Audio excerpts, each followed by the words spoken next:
One India और मैं हूं आपके साथ सपना शर्मा। बुलेटिन की शुरुआत बड़ी खबर से करते हैं। लखनऊ से बड़ी खबर मिल रही है, जहां संजीव जीवा की हत्या के बाद एक्शन में पुलिस विभाग है। आपको बता दें, पुलिस महानिदेशक विजय कुमार ने सभी जिलों के अधिकारियों को दिशा निर्देश इसके लिए जारी कर दिए हैं। कोर्ट की सुरक्षा व्यवस्था सुनिश्चित कराने के लिए निर्देश दे दिए गए हैं। साथ ही पेशी पर आए आरोपियों की भी सुरक्षा के निर्देश दे दिए गए हैं। कल लखनऊ में पेशी के दौरान कोर्ट में संजीव की हत्या हुई थी और अब इस दौरान यहां निर्देश दिए गए हैं। कल लखनऊ में पेशी के दौरान कोर्ट में हुई थी हत्या और ये तस्वीर भी हम आप तक पहुंचा रहे हैं। आपको बता दें कि संजीव जीवा की हत्या के बाद अब पुलिस पूरी तरीके से एक्शन मोड पर नजर आ रही है। इसी को देखते हुए पुलिस महानिदेशक विजय कुमार ने सभी जिलों के अधिकारियों को निर्देश दिया है। कोर्ट की सुरक्षा व्यवस्था सुनिश्चित करने के यहां पर निर्देश दिए गए हैं, क्योंकि आपको बता दें कि जिस तरीके से यह हत्या की गई है, कई बड़े सवाल यहां पर पुलिस प्रशासन पर खड़े हो रहे हैं। अश्विनी द्विवेदी हमारे संवाददाता लखनऊ से लाइव जुड़ गए, जरा जानकारी उनसे लेते हैं। अश्विनी, ये जिस तरीके से संजीव की हत्या की गई है, कई सवाल अब पुलिस प्रशासन पर खड़े हो रहे हैं। हालांकि आप इसको देखते हुए जो तमाम पुलिस है अब वो एक्शन मोड पर आ गई है और इसके लिए निर्देशित कर दिया गया है कि कोर्ट की व्यवस्था सुनिश्चित की जाए। बिल्कुल, कल राजधानी लखनऊ के SC/ST जो कोर्ट होता है वहां पर जो है संजीव माहेश्वरी उर्फ जीवा की गोली मार के हत्या कर दी जाती है। जीवा की लमसम 5 से 6 गोलियां लगी हैं।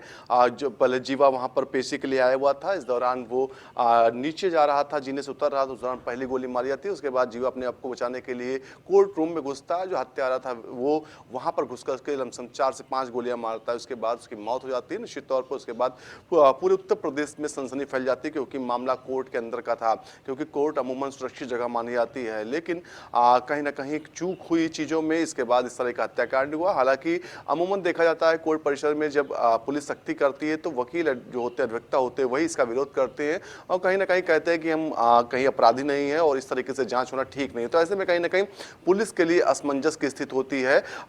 लेकिन हालांकि अब DGP कोर्ट से एक बयान जारी किया गया, जिसमें कहा गया कि उत्तर प्रदेश के सभी जो SSPs हैं उनसे कहा गया है कि कोर्ट की सुरक्षा बढ़ाई जाए। साथ ही साथ जो अपराधी बड़े अपराधी पेशी पर आ रहे हैं उनकी सुरक्षा के पुख्ता इंतजाम किए जाए। निश्चित तौर पर इसको लेकर के आज राजधानी लखनऊ में जो बार एसोसिएशन है वो कार्य बहिष्कार भी करने जा रहा है। उसका कहना है कि कोर्ट परिसर में इस तरह की हत्या होना, सुरक्षा के जो इंतजाम है वो फेल हो चुके हैं। जो मेटल डिटेक्टर लगा वो काम नहीं करता, इस तरीके के तमाम आरोप पुलिस पर लगे। हालांकि पुलिस अपना काम कर रही है। पुलिस ने तत्काल प्रभाव से जांच शुरू कर दी है।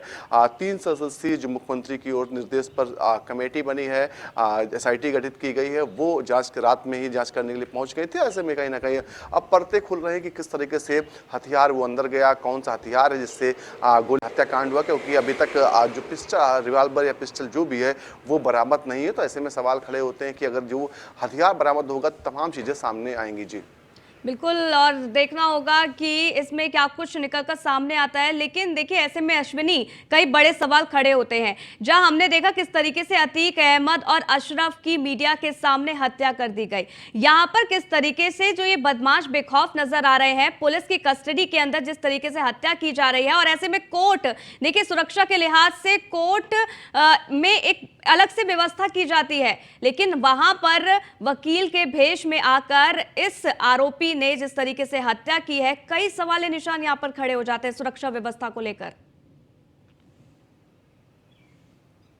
बिल्कुल, कोर्ट परिसर में कहने को तो बहुत सुरक्षित जगह होती है, लेकिन आप अमूमन जाइए कोर्ट, किसी भी जिले की कोर्ट में, जिला सत्र न्यायालय हो वहाँ जाइए, आप आराम से जो होता है असलहा लेकर के या फिर आपराधिक चीज लेकर के आराम से घुस सकते हैं। कोई पूछने वाला आपको नहीं होगा कि कहाँ जा रहे हैं। तो ऐसे में इस हत्याकांड में ज़्यादा दिमाग लगाना, ज़्यादा मेहनत करने के अपराधियों को जरूरत नहीं पड़ी, क्योंकि उनसे पूछताछ के लिए कोई नहीं, अधिकारी नहीं था। तमाम गेट्स होते हैं जहाँ से एंट्री होती है। तो ऐसे में कहीं ना कहीं सुरक्षा व्यवस्था को कड़े करने का करना जरूरी है।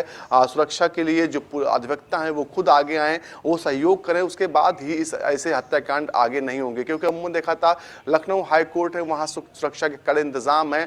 आम आदमी बिना परमिशन के, बिना आई कार्ड के, बिना परिचय पत्र के अंदर एंट्री नहीं कर सकता। वहाँ पर सुरक्षा के कड़े इंतजाम हैं, वहाँ पर मेटल डिटेक्टर लगा हुआ, बाकायदा जांच करने पर चाहे वकील हो चाहे आम आदमी हो तब एंट्री मिलती है। इसीलिए अभी तक पिछले 5 से 6 साल हो गया है लखनऊ हाई कोर्ट का जो नया बेंच है उससे खुले हुए, लेकिन आज तक कोई वहाँ पर इस तरीके का हत्याकांड नहीं हुआ, किस तरह कोई अपराध नहीं हुआ। क्योंकि वहाँ पर सुरक्षा के लिए खुद अधिवक्ता आगे आते हैं, सहयोग करते हैं और इसका फायदा हर किसी को मिलता है। तो ऐसे में कहीं ना कहीं जो तमाम अधिवक्ता हैं उनको भी आवश्यकता है कि वो पुलिस के साथ सहयोग करें और जिससे कहीं ना कहीं इस तरह के हत्याकांड आगे ना हो। जी चलिए, आगे क्या कुछ होता है देखना होगा। अश्विनी, आप हमारे साथ बने रहिएगा, जो भी अपडेट होगी हम तक पहुंचाना। फिलहाल के लिए आप हमारे साथ बने रहिएगा। आगे बढ़ते हैं और राजधानी लखनऊ के कोर्ट परिसर में कुख्यात गैंगस्टर की गोली मारकर हत्या कर दी गई। हत्यारा वकील की ड्रेस में आया और मुख्तार अंसारी के शार्प शूटर संजीव जीवा का गेम ओवर कर दिया। अब ये रिपोर्ट देखिए।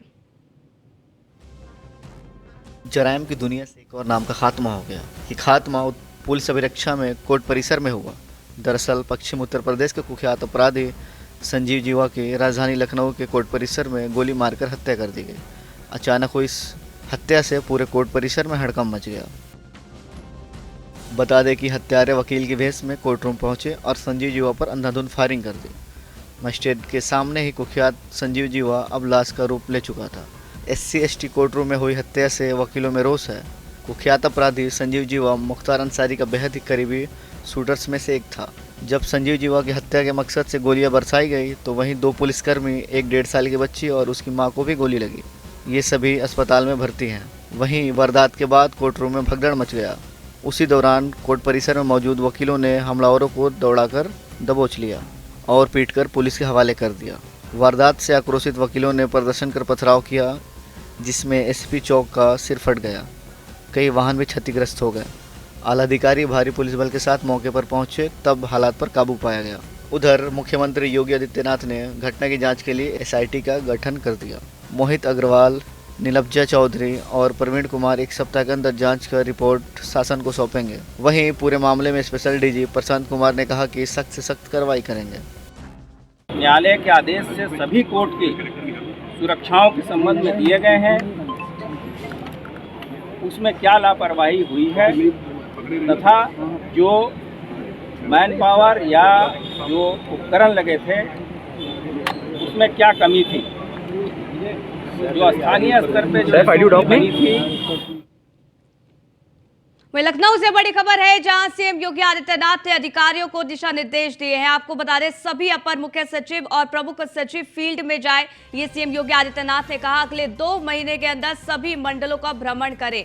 किसी भी तरह की शिथिलता, लापरवाही और देरी स्वीकार्य नहीं होगी। वहीं फील्ड विजिट के दौरान अपने विभाग की लोक कल्याणकारी योजनाओं की समीक्षा भी इस दौरान किया जाए, इसके भी निर्देश दे दिए गए हैं। आपको बता दें, लंबित शिकायतों का तत्काल मेरिट के आधार पर निस्तारण कराएं। जहां गड़बड़ी हो वहां जवाबदेही तय करें। विजिट के बाद अपनी रिपोर्ट मुख्यमंत्री कार्यालय को उपलब्ध कराएं।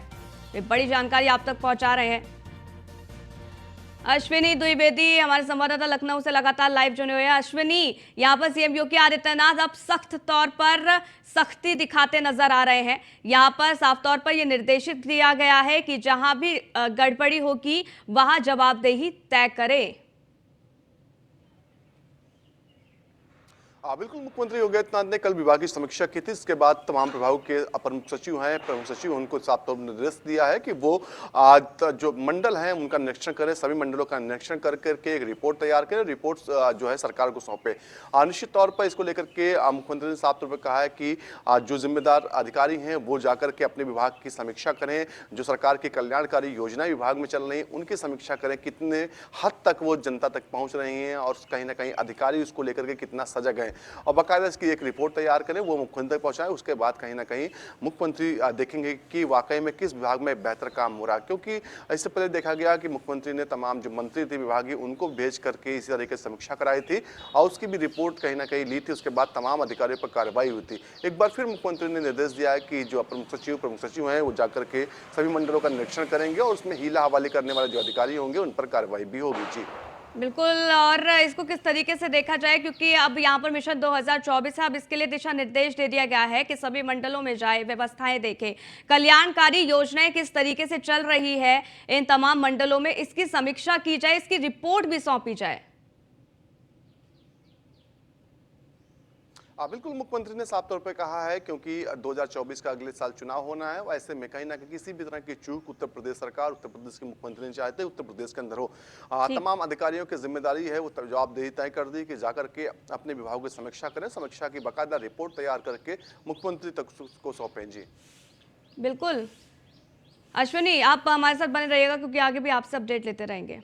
आगे बढ़ते हैं। बीजेपी प्रदेश अध्यक्ष भूपेंद्र चौधरी का महाराजगंज दौरा। आज आपको बता दें शाम 5:30 बजे व्यापारी सम्मेलन को वो संबोधित करने वाले हैं। जिला पंचायत सभागार में व्यापारी सम्मेलन का यहां पर संबोधन होगा। इस दौरान क्या कुछ कहा जाएगा प्रदेश अध्यक्ष के द्वारा, उस पर लगातार नजर बनी रहेगी। आपको बता दें शाम 5:30 बजे व्यापारी सम्मेलन को संबोधित करेंगे।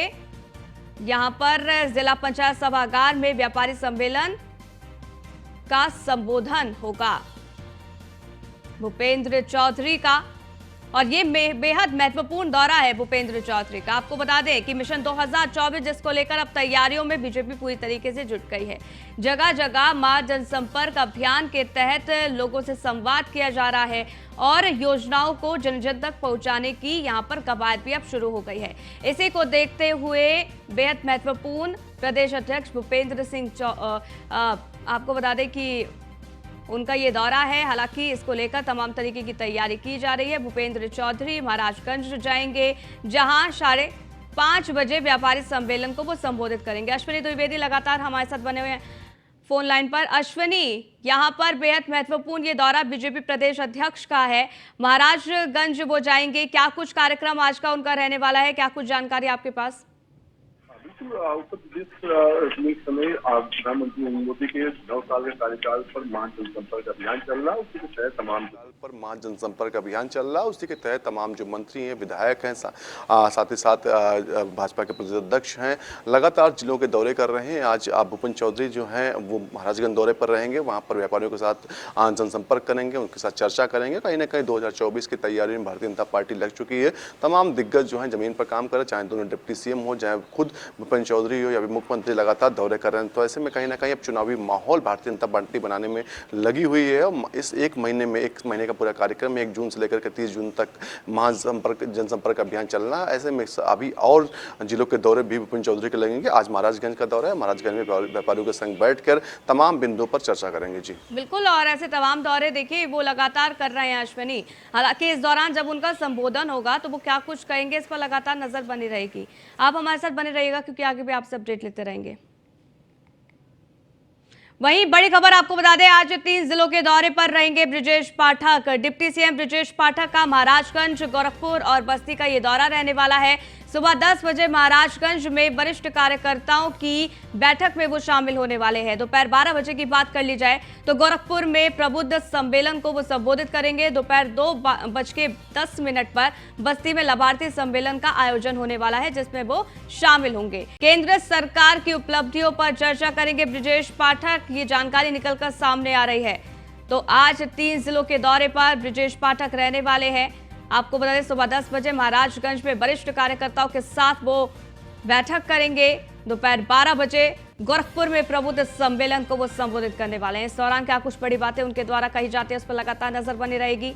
इसके साथ ही बस्ती में भी कार्यक्रम आयोजित है जिसमें वो शामिल होंगे और बताया जा रहा है कि इस दौरान केंद्र सरकार की उपलब्धियों पर ब्रजेश पाठक चर्चा करने वाले हैं।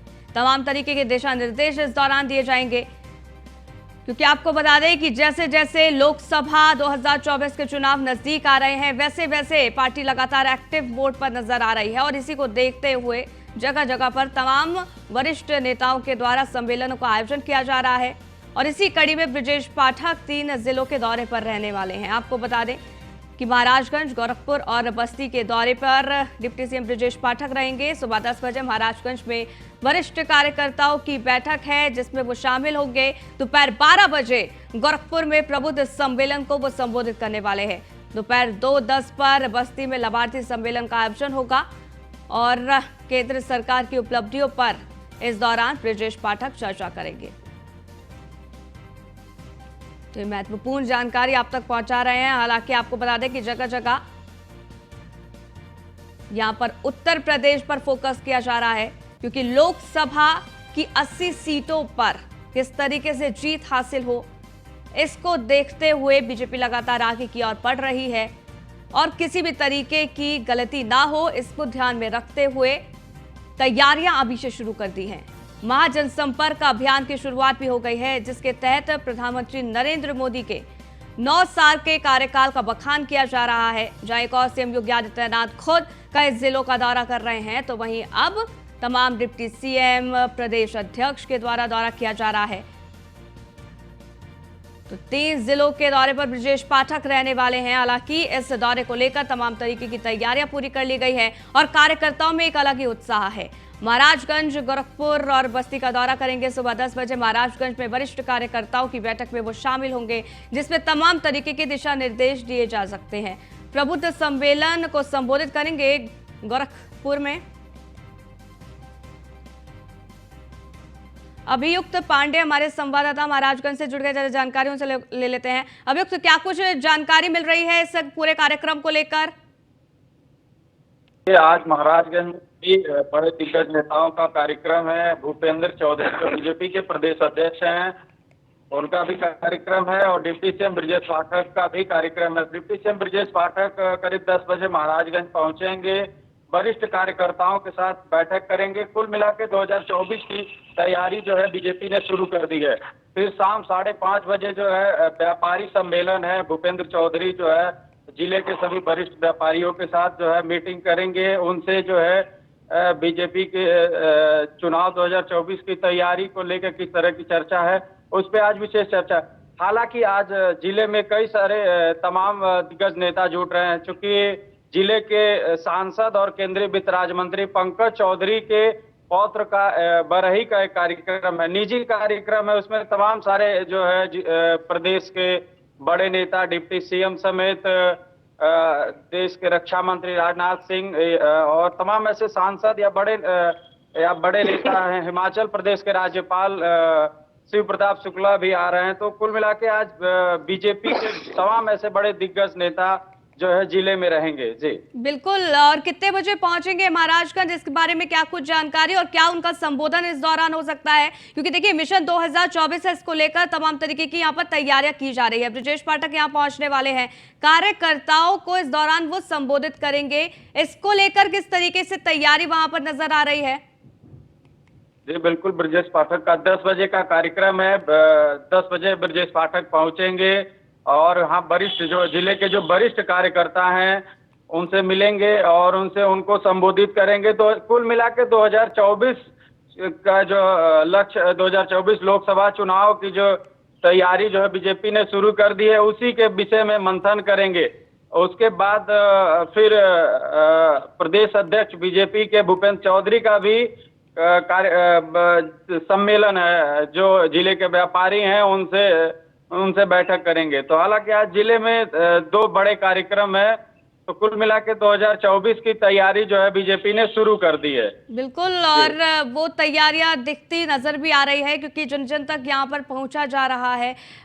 और इसको लेकर, इस दौरे को लेकर लोग कितने उत्साहित हैं? क्या लोगों की प्रतिक्रिया आपने ली? क्या जाना लोग कितने उत्साहित हैं और क्या कुछ समस्याएं देखी? क्योंकि इनका जो मकसद है इस महाजनसंपर्क अभियान के तहत वो इन 9 साल की योजनाओं को जनता तक पहुंचाना है, लेकिन साथ ही साथ जनता की समस्याओं को सुनना भी है। बिल्कुल, चूंकि वरिष्ठ कार्यकर्ता सम्मेलन है तो सबसे पहले तो सरकार के जो 9 साल पूरे होने हैं उस पे चर्चा करनी है। जो भी सरकार द्वारा चलाई जा रही जन कल्याणकारी योजनाएं हैं उसके बारे में जनता को क्या ये योजनाएं जो हैं जनता तक पहुंच पाई हैं उसके विषय में चर्चा करेंगे। तो निश्चित तौर पे जितने भी सरकार के द्वारा जन कल्याणकारी योजनाएं चलाई जा रही हैं उसके विषय में हर एक कार्यकर्ताओं को यह दिशा निर्देश दिया जा रहा है कि सभी जो योजनाएं हैं धरातल पर लागू हुई हैं कि नहीं, उसके बारे में जानकारी करें। तो कुल मिला के आज जो है वरिष्ठ कार्यकर्ता जो सम्मेलन रखा गया है वो निश्चित तौर पे 2024 की तैयारी जो है बीजेपी ने शुरू कर दी है, उसी के विषय में जो है ब्रजेश पाठक जो है मंथन करेंगे। जी ठीक, 2024 जिसको लेकर अब तैयारियां पूरी कर ली गई हैं। बहुत बहुत शुक्रिया हमारे साथ जुड़ने के लिए, जानकारी हम तक साझा करने के लिए। आगे बढ़ते हैं और बड़ी जानकारी आपको दे दें, जहां डिप्टी सीएम केशव प्रसाद मौर्य का प्रयागराज दौरा आज है। शाम 4 बजे मोर्चा सम्मेलन को संबोधित वो करने वाले हैं। प्रयागराज के पश्चिमी विधानसभा के मनोहर गेस्ट हाउस में सम्मेलन का आयोजन होने जा रहा है और आपको बता दें कि सम्मेलन को लेकर तमाम तरीके की जो तैयारियां हैं वो पूरी कर ली गई हैं। कार्यकर्ता में जोश भरने का इस दौरान काम किया जाएगा और आपको बता दें कि इसी बीच ये निर्देश दिया जाएगा कि किस तरीके से जनता तक पहुंचा जाए और अपना काम सुनिश्चित किया जाए। डिप्टी सीएम केशव प्रसाद मौर्य प्रयागराज आज जाएंगे। आपको बता दें कि शाम 4 बजे मोर्चा सम्मेलन को वो संबोधित करने वाले हैं। इस दौरान क्या कुछ बड़ी बातें उनके द्वारा कही जाती है, इस पर लगातार नजर बनी रहेगी। लेकिन आपको बता दें कि मिशन 2024 को लेकर अब तैयारियां की जा रही है और इसी के तहत ये कार्यक्रम।